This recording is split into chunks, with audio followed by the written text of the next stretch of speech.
दिवाळीचा चौथा दिवस लक्ष्मीपूजन. आश्विन अमावस्येस लक्ष्मीपूजन हा सण साजरा केला जातो. या दिवशी प्रदोषकाळी म्हणजेच संध्याकाळी लक्ष्मीचे पूजन केले जाते.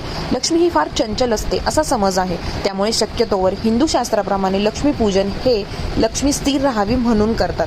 तर हे पूजन केल्याने लक्ष्मी स्थिर राहते असा समज आहे.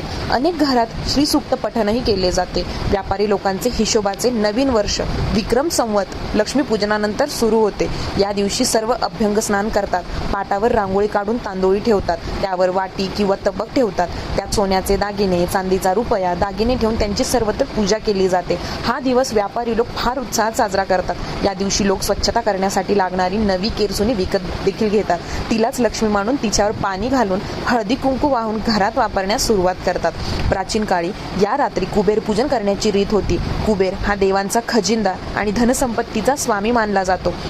दीप प्रज्वलन करून यक्ष आणि त्यांचा अधिपती कुबेराला निमंत्रित करून त्यांची पूजा करणे हा मूळचा सांस्कृतिक कार्यक्रम होता. परंतु गुप्त काळात वैष्णव पंथाला राजाश्रय मिळाल्याने आधी कुबेराबरोबरच लक्ष्मीचीही पूजा होऊ लागली. लक्ष्मीपूजनाच्या निमित्ताने आर्थिक व्यवहारातील सचोटी व नीती आणि अर्थप्राप्तीच्या साधनांविषयी कृतज्ञता अशी दोन महत्त्वाची मूल्ये मनात रुजतात. ही या पूजेची विशेषता आहे. अशा दिवशी घरोघरी उत्तमरित्या पूजा मांडून आपल्या घरच्या जेवढ्या पण लक्ष्मी असतील त्यांची पूजा केली जाते. जसं की गाड्या, घोड्या, इतर व्यापारी लोकांची पैसा, सोनं, नाणं, अतिशय इतर ज्या पण काही गोष्टी असतील ज्या आपल्या लक्ष्मी म्हणून असतात त्या सगळ्यांची मनोभावे पूजा केली जाते. आणि खूप सारे असे फटाके देखील फोडले जातात. अर्थात ज्याच्या त्याच्यावर मनावरती आहे फटाके फोडायचे की नाही. आणि असा आनंद साजरा केला जातो खूप जास्त. तर दिवाळी हा आनंदाचा सण आहे, उत्सवाचा सण आहे आणि खूप साऱ्या समाधानाचा सण आहे. अशा या लक्ष्मीपूजन आणि श्री दीपावलीच्या तुम्हा सर्वांना खूप खूप खूप शुभेच्छा.